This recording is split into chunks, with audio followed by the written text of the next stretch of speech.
네, 예수님을 제대로 믿지 못하게 하는 잘못된 신앙의 틀을 버리자. 네, 이 말씀으로 저번 주도 말씀 전했고 오늘 말씀도 전하고 있습니다. 어떠한 잘못된 신앙의 틀이 우리 가운데 있는지 말씀으로 함께 알아보면 좋겠고, 그 틀을 버림으로 말미암아 예수 그리스도를 믿는 참 믿음이 무엇이며 그 믿음으로 말미암아 우리에게 부어주시는 천국의 소망이 무엇인지 알아가는 시간 되면 좋겠습니다. 할렐루야. 아멘. 오늘 본문의 내용은 예수님과 니고데모의 대화에 대한 사도 요한의 해설입니다. 예수님은 유대인의 종교 재판관이며 국회의원이었으며 또한 바리새인이었던 니고데모에게 분명히 성령을 그 심령에 받아야만 하나님의 나라를 볼 수 있다고 말씀하셨습니다. 그것이 저번 주까지의 말씀입니다. 그리고 예수님은 사람들이 성령 하나님을 그 심령에 받는 방법은 무엇이라고 말씀하셨냐면, 오직 당신께서 십자가에 오르셔서 사람들의 죄를 없이 하셔야 하는 일을 용서하시는 그 일을 먼저 해야 한다고 말씀해 주셨습니다. 그리고 성령을 받고 싶은 사람은 그 십자가의 진리를 먼저 믿어야 한다고 말씀해 주셨습니다. 이제 사도 요한은 예수님과 니고데모의 대화에 대한 해설을 시작한 것입니다. 물론 예수님과 니고데모에 대한 해설은 성령 하나님의 해설입니다. 그것은 단순히 사도 요한의 머리에서 나온 말씀이 아니라 성령 하나님께서 진리로 역사하셨기 때문에 사도 요한으로 하여금 오늘 말씀을 쓰게 하신 것입니다. 그러니까 성경은 누구를 통해서 쓰신 거라고요? 성령 하나님께서 사람들을 통해서 쓰신 하나님의 말씀인 것입니다. 할렐루야. 아멘. 저번 주 말씀과 이번 주 말씀에는 유대 사람들이 가지고 있었던 하나님에 대한 오해를 밝히고 있습니다. 유대 사람들이 가지고 있는 하나님의 오해는 무엇이었습니까? 오직 유대인들만 하나님 나라에 들어갈 수 있다고 믿었던 것입니다. 혈통적으로 유대인의 가정에 태어난 사람들은 무조건 하나님의 언약에 포함되기 때문에, 즉 아브라함의 자손이기 때문에 자동적으로 하나님의 나라에 들어갈 수 있다고 그들은 믿었던 것입니다. 오늘 말씀 요한복음 3장에 나오는 니고데모도 똑같은 생각을 가졌던 사람입니다. 그는 비록 유대인의 종교 재판소의 재판관으로 활동할 만큼 성경에 대한 해박한 지식이 있었지만, 그는 오직 유대인들만 하나님의 백성이 될 수 있고 오직 혈통에 의해서만 유대인이 될 수 있다고 믿었던 것입니다. 그래서 이렇게 유대인들이 오직 혈통적인 유대인들만 하나님 나라에 들어갈 수 있다고 믿었다는 것을 요한복음 첫 부분부터 밝히고 있습니다. 이렇게 말씀하고 있어요. 제가 말씀드리겠습니다. 이는 혈통으로나 육정으로나 사람의 뜻으로 나지 아니하고 오직 하나님께로부터 난 자들이니라. 그러니까 앞부분, 이는 혈통으로나 육정으로나 사람의 뜻으로 나지라고 하는 이 부분이 어떤 믿음이냐면, 유대인들이 그 당시에 가지고 있었던 하나님의 나라에 들어갈 수 있는 사람은 무조건 유대인들만 들어갈 수 있다고 밝히는 부분인 것입니다. 그리고 유대인들이 믿고 있었던 유대인만이 하나님 나라에 들어갈 수 있다고 믿는 유대인의 대표가 누구냐고요? 지금 본문에서 나오고 있는 우리 요한복음 3장에서 누가 등장하죠? 니고데모가 등장하죠? 그 니고데모가 그렇게 대표적으로 믿는 그 사람이라고 본문은 밝히고 있는 것입니다. 그리고 성경은 그렇게 믿는 믿음 자체가 절대로 진리가 아니라고 판결하시는 것입니다. 땅땅땅 아니야. 그 믿음 진리 아니야 라고 성경 우리에게 말씀하고 있는 것입니다. 그 다음에 유대인들이 가지고 있는 하나님의 또 다른 오해는 무엇이었습니까? 그것은 하나님께서 유대 민족을 위해서 메시아를 보내실 텐데 그 메시아는 심판하시는 분이시라는 것입니다. 메시아가 이 세상에 오셔서 그 모든 이방 민족을 그 무력으로 굴복시킬 것을 믿는 그 믿음이 유대인들에게 있었습니다. 그래서 이 세상의 모든 민족을 유대인이 지배하는 세상이 정말로 올 거라고 그들은 믿고 있었던 것입니다. 그래서 이렇게 온 세상의 나라를 그리스도께서 그 강력한 힘으로 굴복시키시고 유대인들이 온 세상의 주인이 될 것이라는 잘못된 믿음, 여러분, 이 유대인들에게만 있었던 것이 아니라 주님의 제자였던, 이 주님의 제자도 누굽니까? 유대인들이었습니다. 그 믿음의 제자들도 그런 잘못된 믿음을 갖고 있었습니다. 그리고 그 제자들의 잘못된 믿음은 예수님께서 죽음에서 부활하신 것들을 그들이 직접 경험했어도 그 정말 잘못된 믿음은 바뀌지 않았습니다. 예수님의 제자들은요, 예수님께서 부활하셔서 승천하시는 그 순간까지 이 믿음을 포기하지 않았습니다. 사도행전 1장 6절의 말씀입니다. 함께 읽겠습니다. 시작. 그들이 모였을 때 예수께 여쭈어 이르되 주께서 이스라엘 나라를 회복하심이 이때이니까 하니. 지금 예수님 승천하려고 이렇게 하시는데 지금 예수님의 제자들 어디에 초점을 맞추고 있습니까? 이제 이스라엘 나라 회복되어서 우리들 온 세상의 주인이 될 것인데 그때가 바로 이때입니까? 라고 주님께 묻는 것입니다. 그러니까 이 잘못된 믿음 니고데모에게도 있었고 예수님의 제자들에게 있었고 온 유대 사람들에게도 똑같이 있었던 잘못된 메시아에 대한 기대였던 것입니다. 그런데 오늘 본문은 정확하게 모든 유대인들이 그렇게 갖고 있었던 그 잘못된 믿음에 대해서 비판을 하고 있는 것입니다. 그리고 그 잘못된 믿음을 바로잡고 있는 것입니다. 17절의 말씀이 바로 그런 내용인 것입니다. 함께 읽겠습니다. 시작. 하나님이 그 아들을 세상에 보내신 것은 세상을 심판하려 하심이 아니요 그로 말미암아 세상이 구원을 받게 하려 하심이라. 요한복음 3장 16절 그리고 요한복음 3장 17절도 그런 맥락 안에서 쓰여졌다는 것 우리가 알 수가 있는 것입니다. 그러니까 주님은 유대인들에게 이렇게 말씀하시는 것입니다. 너희 유대인들아, 너희들은 메시아가 지금 와서 지금껏 너희를 괴롭혔던 모든 이방인들을 심판한다고 믿고 있지.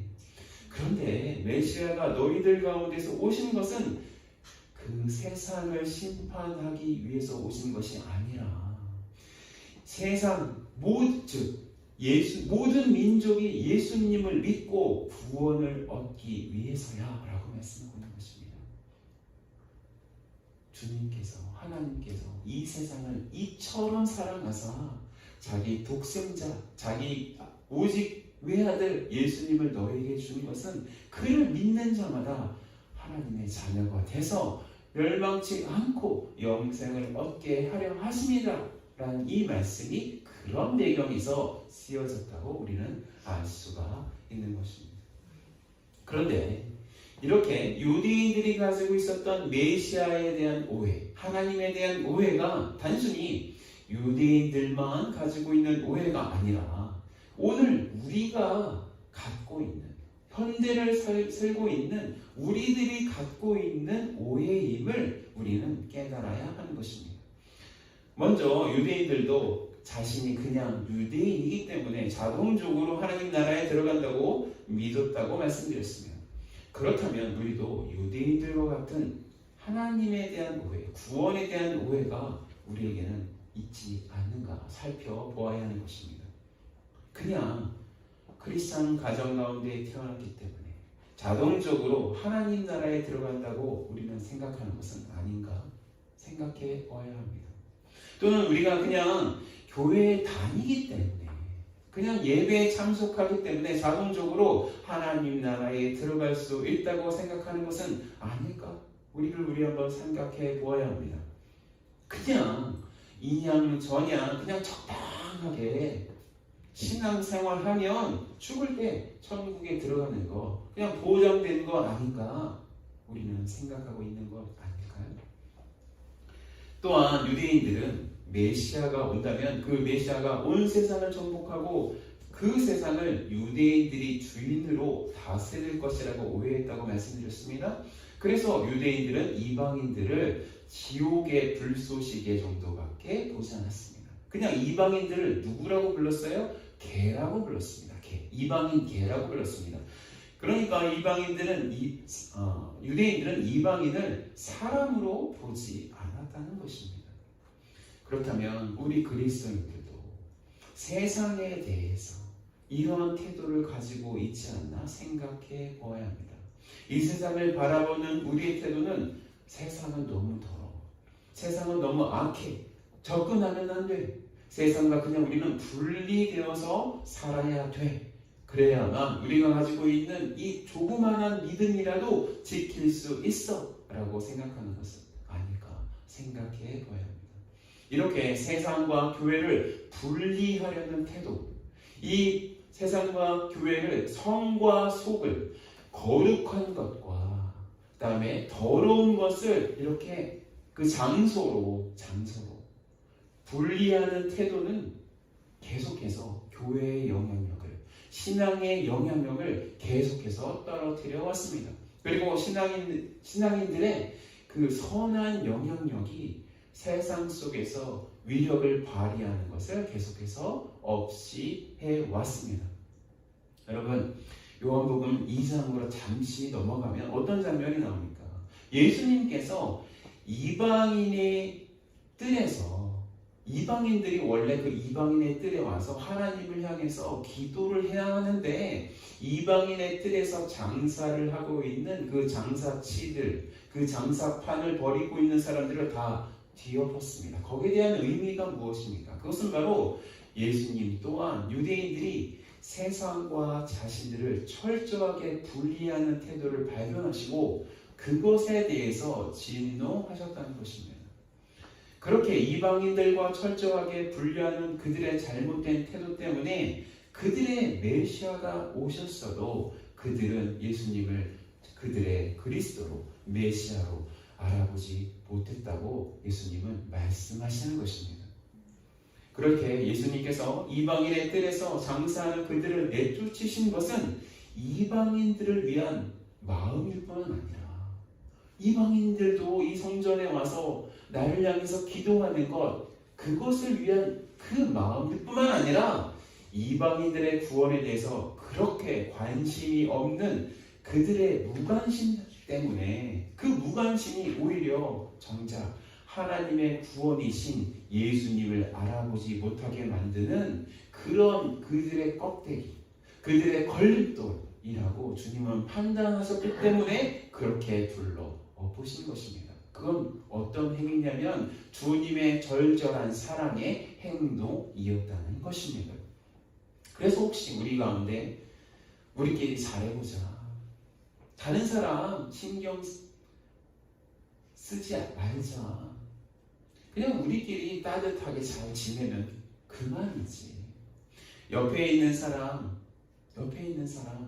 하나님의 자녀인데도 불구하고 그냥 우리의 관심을 그냥 거두고 내 신앙만 어떻게 잘 지키면 그뿐이지 라는 태도가 우리 가운데 있다면 오히려 그 태도가 하나님께 나아가는데, 하나님의 정말로 큰 은혜를 받는데, 하나님의 정말 절절한 그 사랑을 받는데 방해하는 그 방해물이라고 우리는 깨달아야 하는 것입니다. 여러분, 자기 것만을 중요하게 여기는 태도, 하나님을 정말로 제대로 믿지 못하게 하는 방해물인 것입니다. 껍데기인 것입니다. 그 신앙의 껍데기가 결국 하나님의 진정한 사랑을 느끼지 못하게 하는 걸림돌이 된다는 것 우리가 명심해야 하는 것입니다. 할렐루야. 아멘. 또한 유대인들이 메시아를 기다리는 것이 어떠한 의미 때문에 그렇게 한다고 말씀드렸어요? 실제적으로 그들이 권력을 잡고 싶어서 그렇게 메시아를 기다린다고 말씀하신 것입니다. 자신들을 괴롭히고 있는 그 이방 나라, 특별히 이 시대에는 유대 나라를 누가 괴롭히고 있습니까? 로마 제국이 괴롭히고 있습니다. 이 로마 제국을 메시아 그리스도가 오시면 자기들 대신에 복수해 주기를 그들은 정말로 바랬던 것입니다. 여러분, 잘 보십시오. 유대 사람들 자신들이 가지고 있는 메시아에 대한 그 믿음을, 그 신앙을 어떻게 해요? 자기의 현실적인 문제를 해결하는데 이용하고 있습니다. 우리 신앙생활 속에서도 우리의 신앙의 목적이 우리 현실 속에서 우리의 문제를 해결하기 위한 또 하나의 그런 방편, 그런 우리가 원하는 것을 이루기 위한 하나의 방법으로 신앙을 이용하고 있지는 않습니까? 그런 태도를 여러분 전문적인 용어로 무엇이라고 말합니까? 제가 몇 번이나 비판했던 신앙의 형태입니다. 그것을 바로 기복신앙이라고 하는 것입니다. 기복신앙. 하나님 믿는 것을 현실 속에서 복을 받기 위한 통로로 이용하는 신앙, 그것을 기복신앙이라고 하는 것입니다. 복을 구하는 신앙인 거죠. 네? 그러니까 하나님 앞에 나아가서 헌금을 이만큼 하면 복을 받습니다. 기도를 많이 하면 복을 받습니다. 교회 헌신을 하면 복을 받습니다. 자녀들이 잘 됩니다. 사업이 잘 풀립니다. 건강해집니다. 이렇게 강조하는 신앙을 기복신앙이라고 하는 것입니다. 물론 주님 안에 있으면 이런 놀라운 복을 누리는 것입니다. 그것이 없다고 저는 말씀드리는 것이 아니에요.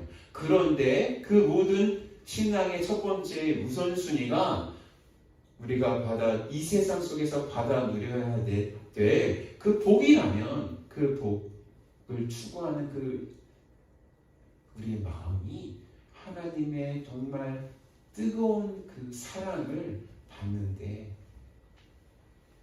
방해하는 걸림돌이 된다는 것입니다. 이런 하나님에 대한 그 신앙의 그 잘못된 모습, 그것을 우리가 가지고 있을 때 우리에게 어떤 영향이 있게 된다고 말씀드렸습니까?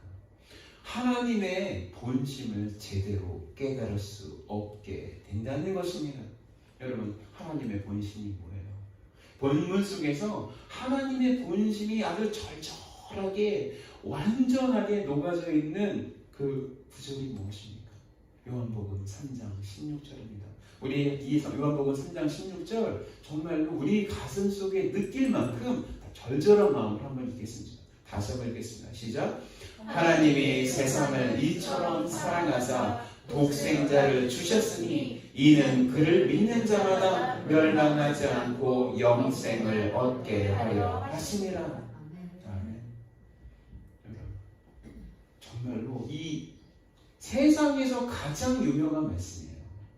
세상에서 정말로 유명한 말씀. 심지어 예수님을 믿지 않는, 교회에 다니지 않는 사람들도 아는 말씀이에요. 그만큼 유명한 말씀이에요. 그런데 하나님에 대한 잘못된 신앙관이 우리 가운데 있게 된다면 이 요한복음 3장 16절에 선포하고 있는 하나님의 본심, 우리를 향한 하나님의 진정한 사랑을 그 마음속으로 정말로 느끼지 못하게 된다는 것입니다. 많은 사람들이요, 구원의 경험을 이야기할 때 여러분 요한복음 3장 16절 말씀 인용합니다.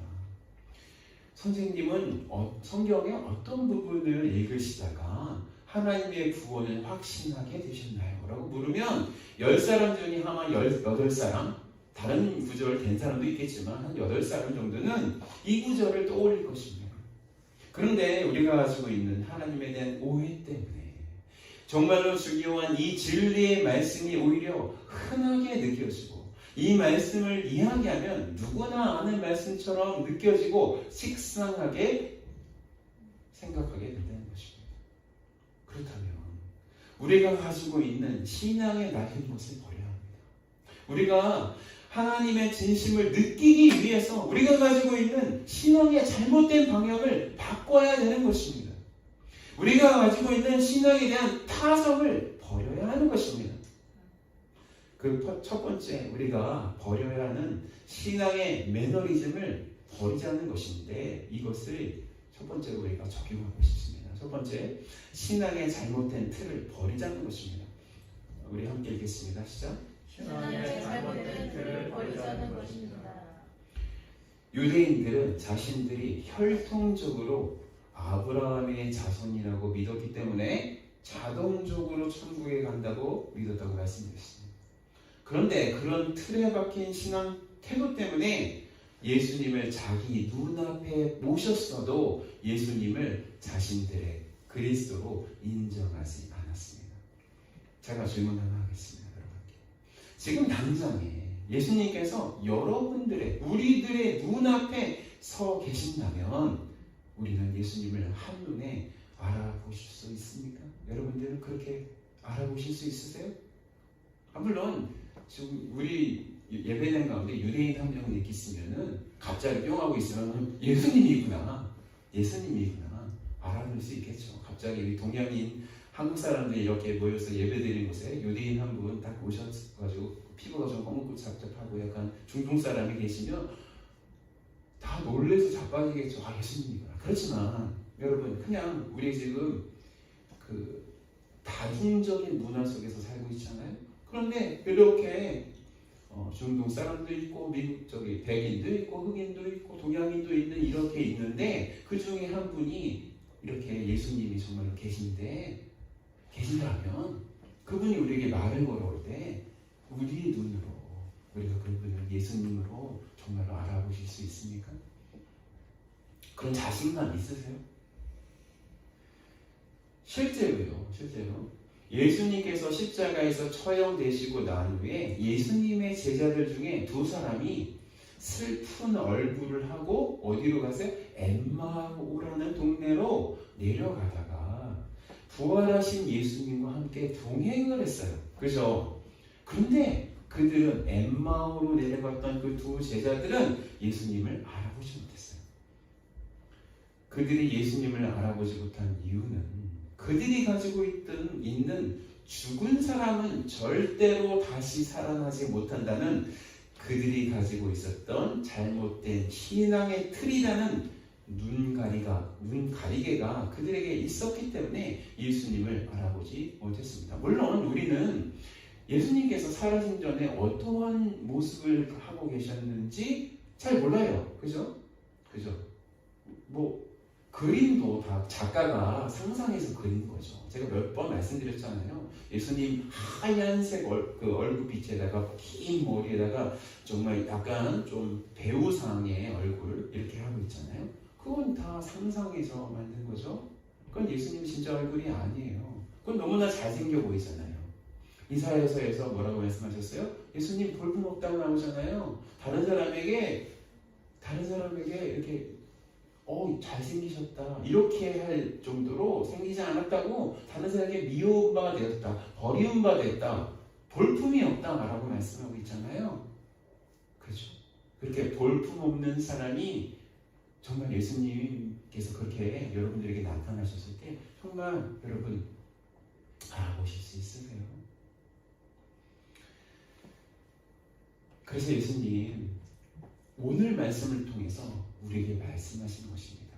너희가 가지고 있는 잘못되고 굳어져 있는 신앙의 틀을 버리라고 말씀하시는 것입니다. 그렇게 굳어져 있는 신앙의 틀을 버릴 때에야 역사상 가장 유명한 말씀인 요한복음 3장 16절의 말씀이 식상하게 들리지 않고 정말로 우리를 향한 절절한 하나님의 사랑으로 다가올 수 있게 된다는 것입니다. 우리 안에서 끊임없이 역사하시는 예수님의 얼굴을 우리의 믿음의 눈으로 우리가 바라볼 수 있게 된다는 것입니다. 제가요 학생 때요 이 찬양을 정말로 제가 좋아했어요. 이 찬양입니다. 이 가사를 좀 띄워주시면 있을 텐데요. 이거 이렇게 해요. 나는 믿음으로 주 얼굴 보리니 아침에 깰 때에 주 영상에 만족하리 나 주님 닮기 원하네 믿음으로 주 얼굴 보리라. 여러분 주님의 얼굴을 믿음으로 바라보시기 바랍니다.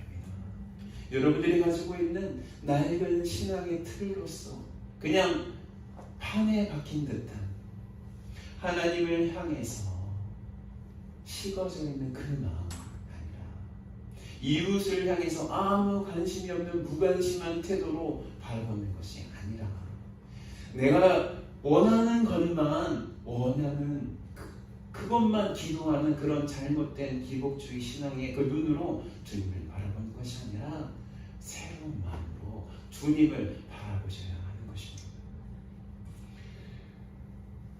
주님은 우리에게 이렇게 질문하고 계시는 것입니다. 너희들은 정말로 나를 믿고 있니? 너희들은 정말로 내가 너희들을 사랑해서 나의 외아들 예수를 너희에게 보낸 것을 믿고 있니? 내가 정말로 나의 외아들 예수를 너의 모든 죄를 대신 지게 해서 십자가에서 죽게 할 정도로 사랑하고 있다는 것을 너희는 믿고 있니? 라고 질문하시는 것입니다. 우리는 그 하나님의 이 질문에 아주 정직하게 대답해야 하는 것입니다.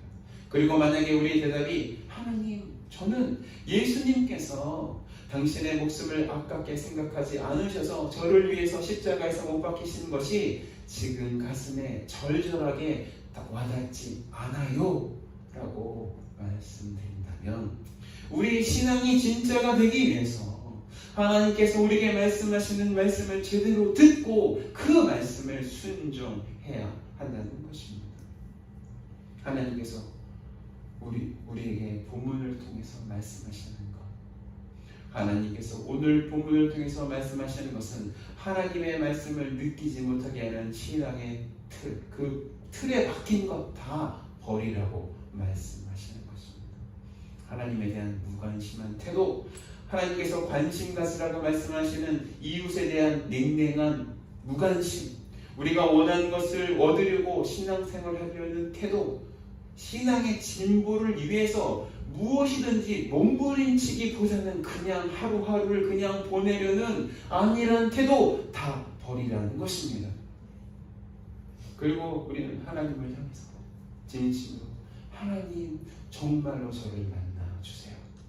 저는 비록 하나님에 대해서 무관심하고 이웃에 대해서 무관심하고 성경을 읽는 것도 싫어하고 기도하는 것도 싫어하고 신앙의 진보를 위해서 몸부림치는 것도 싫어하는 사람이지만 하나님 정말로 이 시간 주님을 만나고 싶습니다.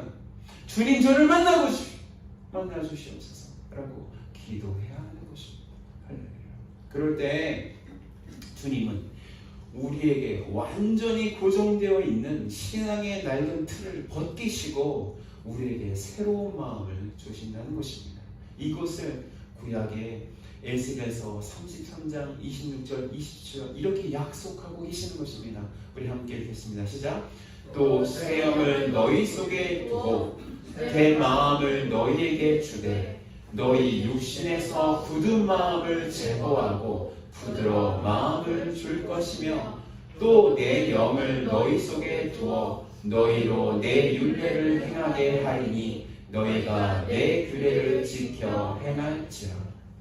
그러니까 우리가 가지고 있는 신앙의 잘못된 틀이라는 것도 하나님께서 성령님을 우리 마음 가운데 주실 때에야 그때에야 없어지게 되는 것입니다. 우리의 행동이 아니죠. 우리의 노력이 아닙니다. 오직 하나님의 은혜인 것입니다. 그 은혜를 바라는 간절한 마음에 주님이 역사하셔서 성령 하나님을 주실 때 우리의 굳은 마음이 없어지게 되는 것입니다. 아멘. 두 번째로 적용하고 싶은 것은 예수님을 믿는 것이 가장 큰 복임을 깨닫고 빛을 따라 사는 삶을 살자는 것입니다. 함께 읽겠습니다.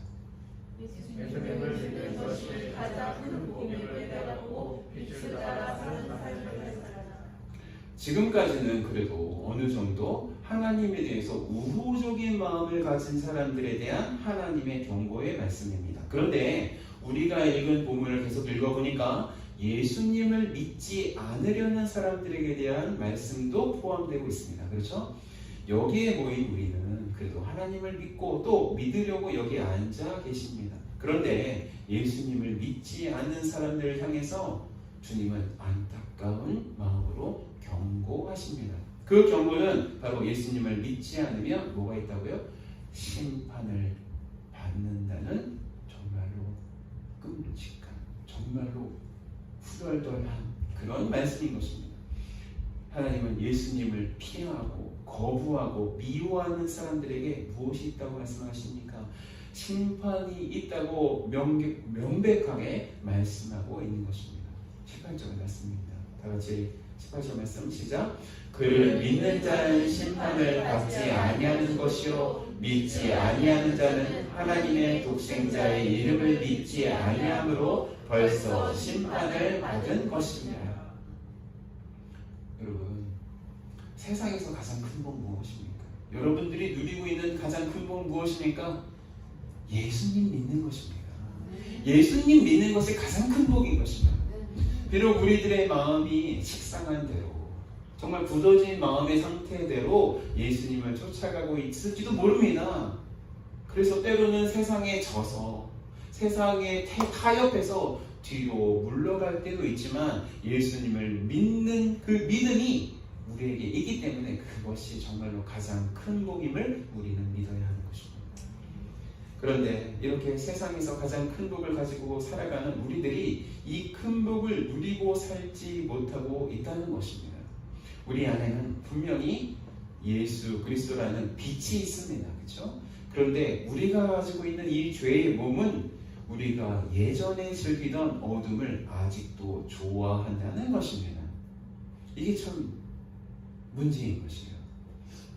분명히 제가 말씀드렸어요. 예수 그리스도를 믿지 않는 사람들에게 분명히 무엇이 있다고요? 심판이 있다고 주님의 말씀은 말씀하고 있어요. 그죠? 이거 타협할 수가 없어요. 그래서요, 간혹 가다가 소위 설교가들 중에서 지옥은 없습니다. 심판은 없어요. 하나님은 사랑의 하나님이세요. 이렇게 말하는 사람들 다 거짓 선지자입니다. 거짓 목사들입니다. 심판이 있다고 명확하게 말씀하고 있지 않습니까? 그런데 아까 다시 한번 우리에게 적용하고 싶은 것은 하나님을 믿는 그 빛이 우리 가운데 있는데 왜 우리는 본문에서 말씀하고 있는 어두움을 좋아한다라는 그 딜레마가 우리 가운데 있는 것이에요. 본문도 그래서 예수님의 빛이 우리 가운데 들어왔는데 아직도 우리 어두움을 좋아한다는 것 말이 됩니까? 라고 우리는 스스로 질문할 수 있습니다. 그리고 그런 질문을 하는 사람들은 아직도 나는 어두움을 더 사랑하기 때문에 예수님을 믿지 않고 있는 것은 아닐까 하고 질문할 수 있습니다. 본문도 이렇게 말씀하고 있잖아요. 19절, 20절 제가 읽어드릴게요. 그 정죄는 이것이니 곧 빛이 세상에 왔으되 사람들이 자기 행위가 악함으로 빛보다 어둠을 더 사랑하는 것이니라. 악을 행하는 자마다 빛을 미워하여 빛으로 오지 아니하나니 이는 그 행위가 드러날까 함이요. 이렇게 사람들에게 자신의 믿음에 대해서 의심하는 상황에 대해서 하나님은 누구보다도 잘 알고 계십니다. 나는 예수님의 빛이 분명히 내 마음 가운데 있는데 예수님을 믿는 믿음이 조금 있는데 그런데 왜 본문에서 말씀하고 있는 이 빛보다 이 어두움을 더 사랑할까? 왜 더 죄를 사랑할까? 그럼 나는 예수님을 믿지 않는 건 아닌가? 라는 그 위대한 질문을 가지고 있는 사람들이 있습니다. 이런 위대한 질문을 가지고 있는 사람들 때문에 신앙은 계속해서 새로워지는 것입니다. 그런데 로마서 6절에서 8절 이렇게 대답하고 계십니다. 우리가 세 번역입니다. 다 함께 읽겠습니다. 시작. 우리의 옛사람이 그리스도와 함께 십자가에 달려 죽은 것은 죄의 몸을 멸하여서 우리가 다시는 죄의 노래가 되지 않게 하려는 것임을 우리는 압니다. 죽은 사람은 이미 죄의 세력에서 해방되었습니다.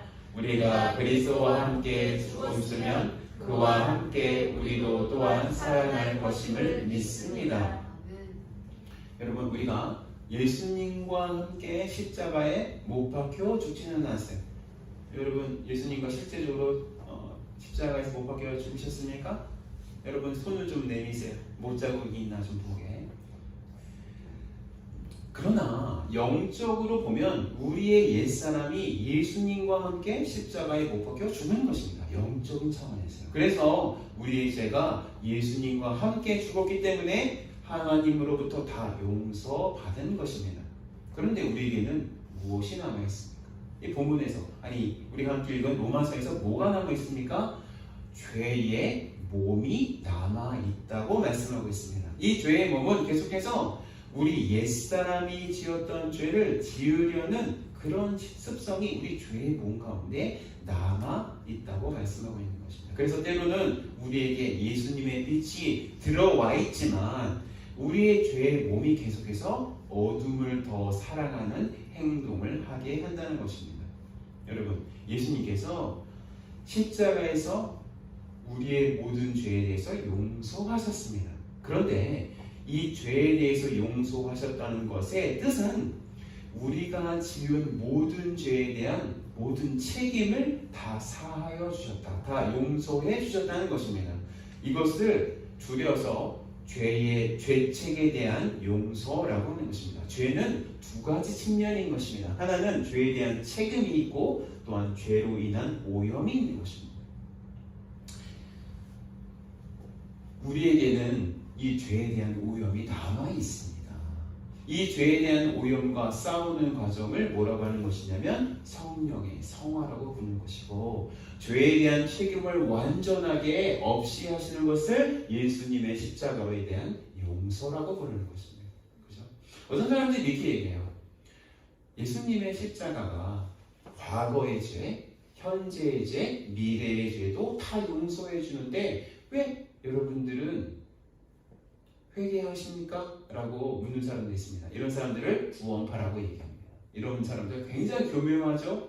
당신들 회개한다고 하는데 예수님의 십자가를 제대로 의지하지 않고 있잖아요. 예수님의 십자가는 과거의 죄, 현재의 죄, 미래의 죄를 다 용서해 주셨는데요. 예, 맞습니다. 그것은 예수님이 우리의 죄에 대한 모든 책임, 죄책을 십자가로 용서하신 것입니다. 그런데 뭐가 남아있습니까? 우리에게는 죄의 몸이 남아있습니다. 이 죄의 몸을 계속해서 하나님이 원하시는 하나님의 성전으로 만들어가는 것, 이걸 뭐라고 한다고요? 성화라고 하는 것입니다. 성화에 대한 책임이 누구에게 남아있습니까? 우리 성도들에게 남아있는 것입니다. 그렇다면 우리 몸은 원래 죄의 몸이기 때문에 어둠을 더 사랑하는 것이 보통이구나 라고 생각하면 돼야 안 돼요. 그렇게 생각해서 계속해서 죄를 짓는 삶 그냥 괜찮은 거야 라고 생각하면 됩니까? 안 됩니다. 그렇게 생각한다는 것 자체가 예수님을 믿지 않는다는 것을 증거하는 것입니다. 그래서 하나님의 말씀은 계속해서 이렇게 말씀하고 있는 것입니다. 로마서 6장 12절에서 14절 말씀입니다. 함께 읽겠습니다. 시작. 그러므로 여러분은 죄가 여러분의 죽을 몸을 지배하지 못하게 해서 여러분이 몸의 정욕에 부욕하는 일이 없도록 하십시오. 그러므로 여러분은 여러분의 지체를 죄에 맡겨서 불의의 연장이 되게 하지 마십시오. 오히려 여러분은 죽은 사람들 가운데서 살아나는 사람답게 여러분을 하나님께 바치고 여러분의 지체를 의의 연장으로 하나님께 바치십시오. 여러분은 율법 아래 있지 아니하고 은혜 아래 있으므로 죄가 여러분을 다스릴 수 없을 것입니다. 아멘. 그러니까 우리가 읽은 요한복음 3장 19절부터 20절, 하나님의 빛이 없는 사람, 예수 그리스도의 빛이 없는 사람은 어둠을 더 사랑하는데, 그런데 우리 자신을 살펴볼 때 우리 자신도 어둠을 사랑할 때가 있는 것에 대해서 어떡하지? 큰일 났네? 라고 생각하는 이 질문에 대해서 로마서를 통해서, 특별히 로마서 6장을 통해서 우리에게 말씀해 주신다는 것입니다. 결론은 이겁니다. 예수님 안에 있으면 어떻게든 하나님의 구원을 맛볼 수 있는 기회가 있습니다. 근데 예수님 밖에 있으면 뭐예요? 심판인 것입니다. 심판인 것입니다. 그래서 예수님을 믿는 것이 가장 큰 복인 것입니다. 예수님을 믿는 사람은 하나님의 심판 가운데 있지 않기 때문입니다. 예수님을 믿다가 어둠을 사랑하는 나 자신을 만나더라도 당황하지 말아야 합니다. 어떻게 해야 됩니까? 여러분, 회개하시면 됩니다. 우리의 죄의 몸 가운데 살고 있기 때문에 그런 일이 일어날 수 있습니다. 그런데 우리가 죄의 몸 가운데 살고 있다는 것으로 너무나 많은 핑계를 대서는 안 되는 것입니다. 왜냐하면 우리는 주님의 은혜 가운데 있기 때문에 죄를 이길 수 있고 죄가 우리를 다스릴 수 없기 때문이라고 선언했기 때문입니다. 여러분, 제가 오늘 말씀드린 것을 잘 생각해 보시기 바랍니다. 우리가 가지고 있는 잘못된 신앙의 틀을 버려야 합니다. 하나님을 향해서 냉담해진 마음을 버려야 합니다. 우리 이웃을 향해서 무관심한, 전도를 절대로 하지 않는 우리의 모든 그 냉담한 마음, 무관심한 마음을 버려야 합니다. 하나님을 알려고 노력하지 않는 그런 나태한 마음을 버려야 합니다. 하나님을 생각할 때마다 내가 지금 받을 복이 무엇인가만 생각하는 태도를 버려야 합니다. 그리고 그 대신에 누굴 구해야 합니까? 하나님의 성령을 열렬히 구해야 합니다. 하나님께서 새 마음을 주시기 위해서 기도해야 합니다. 그 새로운 마음으로 하나님의 사랑을 다시 경험하고 느끼게 해달라고 하나님께 간구해야 합니다. 성경은 명확하게 말씀하고 있습니다. 예수님을 믿는 사람은 어둠보다 빛을 더 사랑한다고 명백하게 말씀하고 있습니다. 그러나 우리 안에 있는 죄의 몸 때문에 때로는 우리는 넘어질 수 있습니다. 그렇다고 죄의 몸 때문에 죄를 지을 수밖에 없다고 핑계댈 수 없습니다. 왜냐하면 성령을 우리에게 주셔서 구원해 주신 것은 그 죄가 우리의 죄의 몸을 다스리지 못하게 하기 위해서인 것입니다. 여러분, 이 세상의 모든 문제는 예수님을 가까이 하지 못하고 믿지 못하기 때문에 생긴 문제들입니다. 예수님을 믿을 때 여러분, 우리에게 다가오는 그 문제들이 그 문제로 느껴지지 않고 오히려 축복의 통로로 보여지게 되는 것입니다. 그런 축복이 우리 둘러스 한인 침례 교인들에게 있기를 예수 그리스도의 이름으로 축원합니다.